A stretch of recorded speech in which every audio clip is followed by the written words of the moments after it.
എല്ലാ പ്രാസംഗികന്മാരും നേരത്തെ ഇവിടെ പ്രസംഗിച്ചു, ഐക്യം വേണം. ഞങ്ങളും പ്രസംഗിക്കുന്നു, ഐക്യം വേണം.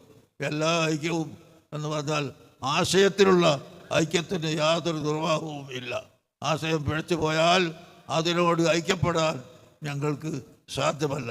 എന്നാൽ ഇൻഷാ അല്ലാഹ് അഹ്ലുസുന്നത്തി വൽ ജമാഅത്തിൻ്റെ മുഴുവൻ പ്രവർത്തകരും, അത് നിങ്ങൾ മനസ്സിലാക്കേണ്ട, സമസ്തക്കാർ പിടർന്നു പോയി, മറ്റതായി പോയി, ആര് പിടർന്നാലും എവിടെ പിടർന്നാലും അഹ്ലുസുന്നത്തി വൽ ജമാഅത്ത് ഒരൊറ്റ ആശയത്തിൽ ഉറച്ചു നിൽക്കുന്നു.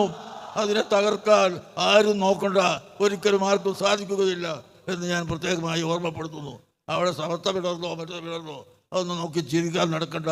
അഹ്ലുസുന്നത്തി വൽ ജമാഅത്ത് എല്ലാം ഒരൊറ്റ ആശയക്കാരാണ്. ഈ ആശയം അത് പറയുക തന്നെ ചെയ്യും. മരണം വരെ അത് പറയാതെ നിൽക്കുകയില്ല. അതാണ് നമ്മുടെ പൂർവികന്മാരായ മഹാന്മാർ